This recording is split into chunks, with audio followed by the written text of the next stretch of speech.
गो। नमस्कार दोस्तों, स्वागत है एक बार फिर आप लोग का अपना एडू हब यूट्यूब चैनल पर। पिछले क्लास में हमने देखा था क्लास 6 के एनसीईआरटी के चैप्टर 2 की परिचर्चा के दृश्य में। अब हम उसी चैप्टर में आगे बढ़ेंगे, उसको थोड़ा और डिटेल में देखेंगे। हमने देखा था कि जो लोग थे, आखेटक थे, खाद्य संग्रह थे, वो किस तरीके से एक उत्पादक बन गए, खेती करने लगे। उसी को हम लोग आगे लेके चलेंगे। तो हमने कहा था कि पिछला जो क्लास था, लेक्चर था, वो परिचर्चा का लेक्चर था और इसमें हम लोग जो भी थोड़ा बहुत लिखाने वाली बातें हैं वो हम लिखवा देंगे। आप लोग शॉर्ट नोट में नोट कर लीजिएगा, ठीक है। तो हम लोग आगे बढ़ते हैं। सबसे पहले हम लोग अपने चैप्टर का नाम लिखेंगे।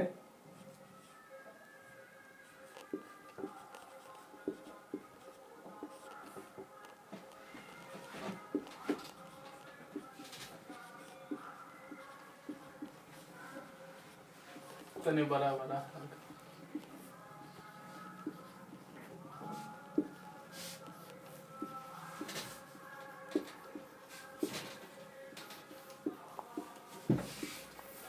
ठीक है। खाद्य संग्रह से भोजन उत्पादन तक, आखेट खाद्य संग्रह से भोजन उत्पादन तक। इसमें हम लोगों ने उस दिन चर्चा किया था कि इसको जो है एक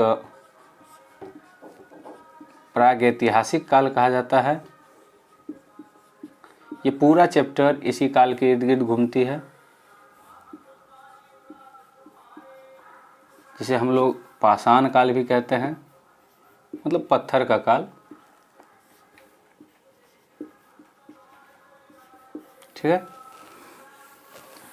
इसमें हम लोग देखेंगे कि ये जो प्रागैतिहासिक काल है, इसको 3 भागों में बांटा गया है।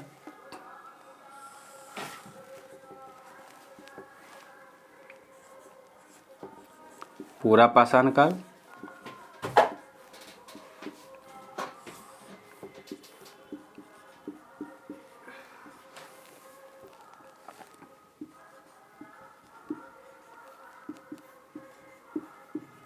मध्य पाषाण काल और नव पाषाण काल।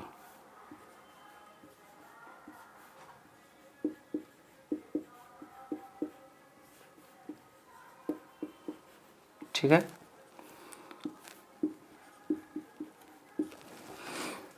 इसको जो है 20 लाख से लेके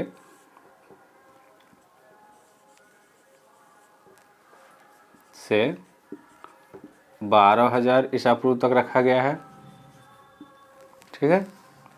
इसको 12,000 से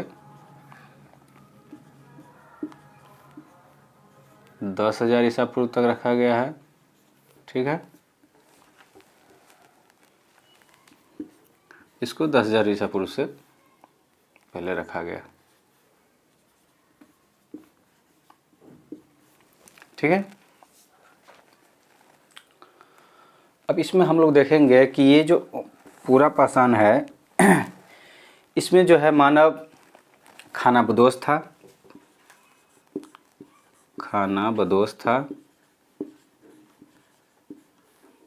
ठीक है। ये एक ही चीज़ पे डिपेंडेंट था और इसका एक ही काम था कि खाना इकट्ठा करना है, खाना ढूंढ के लाना है। इसमें मानव जो है आखेटक था, तो शिकारी था, जंगलों में रहा करता था, पत्थर के औजार का प्रयोग करता था, वो भी किसी ढंग का नहीं रहता था, खुरदुरे पत्थर के औजार का प्रयोग करता था, खुरदुरे, ठीक है। किस तरह के पत्थर के औजार होते थे? खुरदुरे होते थे। वो किसी प्रकार का नहीं रहता था, कोई उसका एक शेप नहीं रहता था, अनगढ़ रहता था, तो कोई गढ़ा हुआ नहीं रहता था, ठीक है।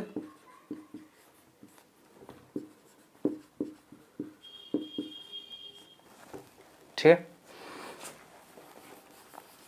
इसमें हम लोग देखेंगे ये जो काल था, ये परिवर्तन का काल था। यानी आदमी जो है पूरा पाषाण काल से नव पाषाण काल में जाने का ये परिवर्तन का काल था, ठीक है। ये जो है परिवर्तन का काल था, ठीक है। इसमें भी कई सारे आविष्कार हुए, बहुत सारे खोज भी हुए, लेकिन लागू अधिकांश खोज इसमें खोज हुए, लेकिन लागू यहाँ पे जाके लोग बृहत मात्रा में यहाँ पे जाके उपयोग करने लगा। अब इसमें हम लोग देखेंगे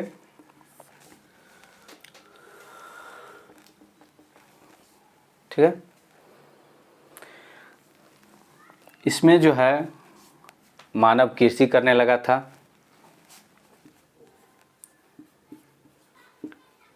कृषि करने लगा,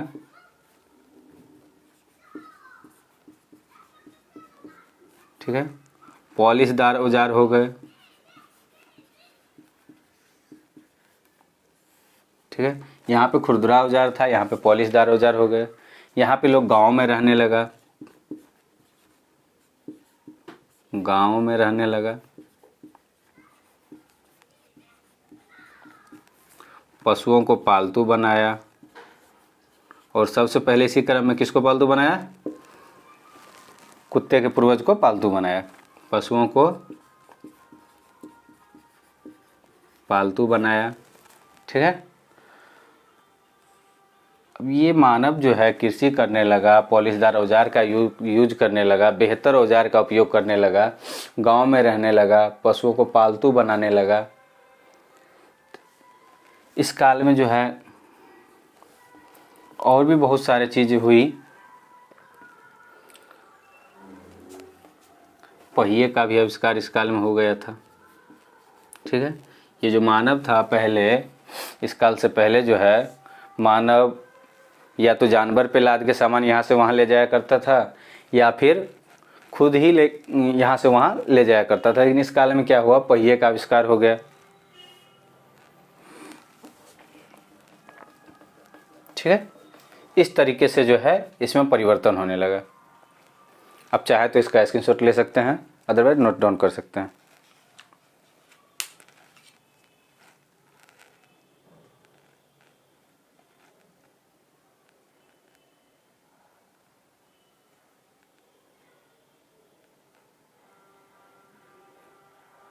इसमें गांव वाले में तो और भी बहुत सारा चीज़ है। जब भी गांव बसेगा तो सामुदायिक मामले उठेंगे ही, तो उसको निष्पादन के लिए गांव में समुदाय बनाया जाएगा, जो है धर्म भी बढ़ेगा, और बहुत सारी चीज़ें हैं। जो काम का भी बंटवारा हो गया था। इस समय जो है वस्तु विनिमय प्रणाली चलता था।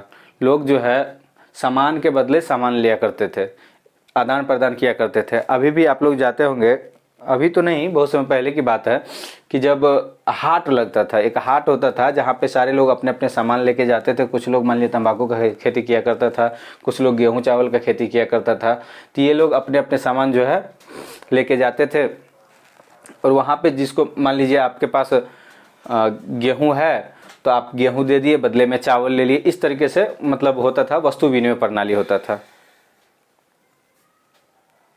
ठीक है। आगे बढ़ते हैं।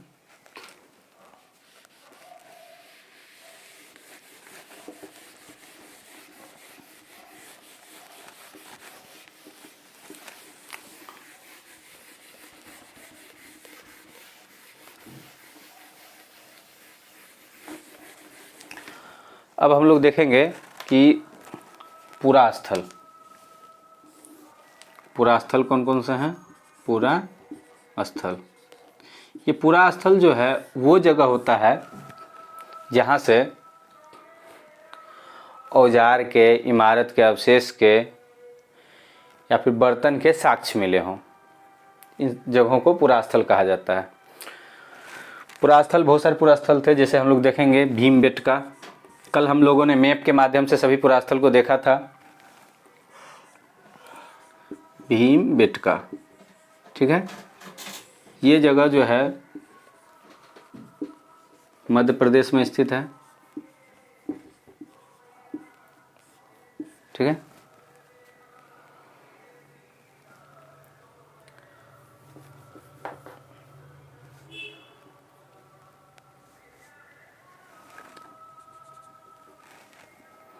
उसके बाद हम लोग देखेंगे कुरनूल गुफा।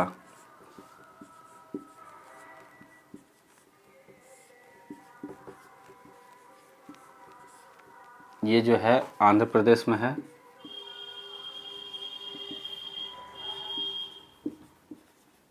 ठीक है। यहाँ से जो है, यहाँ की गुफाओं से राख के साक्ष्य मिले हैं, साक्ष्य मिले हैं। जब मान लीजिए यहाँ राख होगा तो राख कब बनता है? जब कोई चीज़ जल जाता है, जो बचा हुआ रहता है उसको हम लोग राख कहते हैं।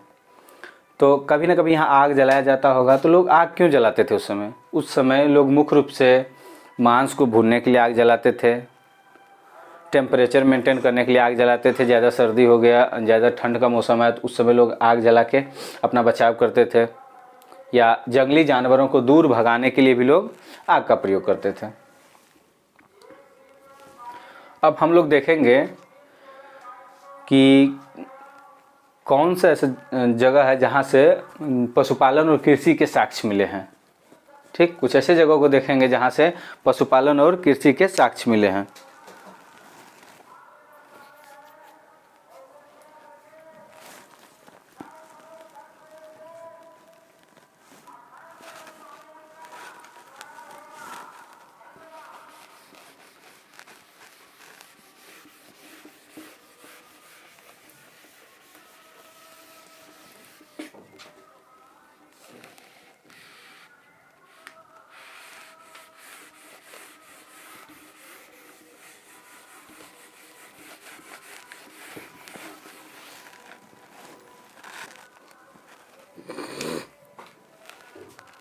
इसमें हम लोग पहले देखेंगे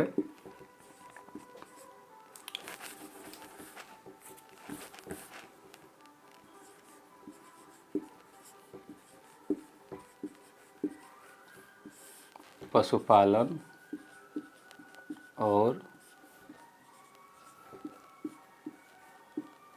कृषि के साक्ष्य। ठीक है, इसमें हम लोग देखेंगे पहला है बुर्जहोम। ये सबसे ऊपरी भाग कश्मीर में है। यहाँ से गर्त आवास यानी ज़मीन के नीचे गड्ढे खोद के रहने का साक्ष्य मिला है। उसके बाद हम लोग देखेंगे मेहरगढ़।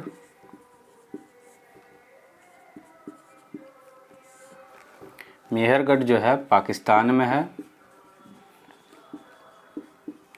यहाँ से हम लोगों ने पिछले अध्याय में भी देखा था, इसमें भी देखेंगे कि यहाँ से सबसे पहले जो है जौ और गेहूं का साक्ष्य मिला है। तीसरा हम लोग देखेंगे चिरांद, ये बिहार में है।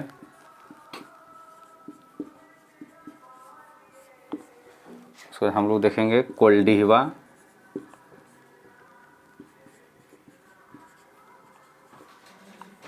ठीक, ये कोल्डिहवा भी जो है मध्य प्रदेश में है। प्रदेश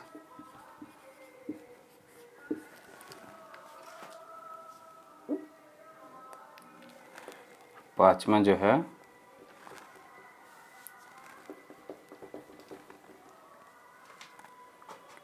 इसमें चर्चा किया गया है दार्जिलिंग हेडिंग का, वो जो है असम में है।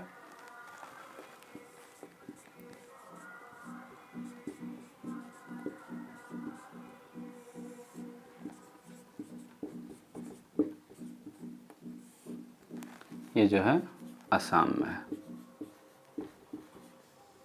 ठीक है, इस तरीके से ये हमने 5 ऐसे पुरास्थल देखे जहाँ पे कृषि और पशुपालन के साक्ष्य मिले हैं।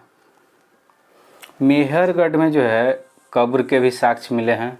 ठीक है, यहाँ पे आदमी के साथ जो है बकरी के दफनाने के साक्ष्य भी मिले हैं। ठीक, और यहाँ सबसे भी, यहाँ कोल्डिवा से भी साक्ष्य मिला है कृषि का।